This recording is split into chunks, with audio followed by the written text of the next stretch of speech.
You're already a confident black kid, I can tell. I'd imagine that Grambling, nudged you. You knew there are other.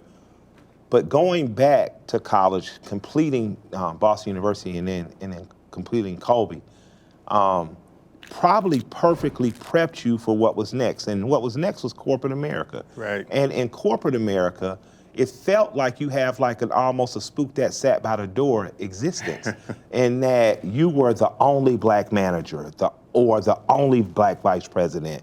What were the special challenges that you faced, and what skills helped you succeed? I would imagine the Colby experience helped you in corporate America. Yeah, it really did. That's interesting you make that analogy, because I really drew upon my experience at Colby. It really helped me understand that I'm going to be in environments where people don't look like me, where people don't think like me, where people have different perspectives and opinions and different ways of doing things and seeing things, or tell me no. And the no is just a no, not a no because I'm black, or not a no because my work was inferior, just a no because they prefer it this way. Mm-hmm. So all those things, came into play to help me have a thicker skin, a tougher skin in corporate America. And as I've said, talk to other certainly students when we talk about diversity, equity, inclusion, which is the new buzzword, the DE&I. I reflect back, and I think that the diversity part, I think corporations were really working very hard at, and they wanted people like myself in the room to be on the team, right? But the equity and the inclusion part, I think we still haven't gotten that right. Absolutely. So to make me feel as equal as other managers and other executives, who has a voice, who is as valued as theirs, who has ideas that will be taken as seriously, who will be given equal pay comparable to what some of my peers were getting. We're still struggling with that 30 years later after my initiation into corporate America.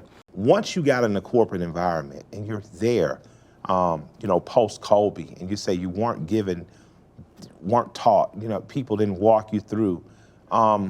What would you say to corporations now, in terms, if I put you over a corporation and say, well, we want to start diversity. We saw Black Lives Matter protesting, and we think we need you to oversee diversity. Right. What would you do besides put more than one black person at the table? Would you help them understand there are different types of black people? What would you do if you're in charge of diversity at company A, B, or C?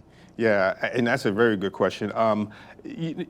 First of all, as you just said jokingly, but I would include more than one person, because it would take away the stigma of that person feeling like they're the only one. You notice when you're the only one. Yeah. It just has this unbelievable sense of silent weight that's on you.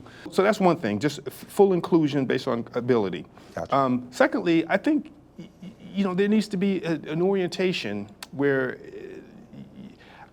you're brought into corporate America, and you have, even though you've been successful in college and maybe in some other internships that you've done up to that point, it's like going from the minor league to the majors. Just making people understand that you're here as part of a community. Yes. You're not here as an individual. Yeah. And so it's okay to ask for help. It's okay to be part of a network that's going to help support you and give you good critical feedback.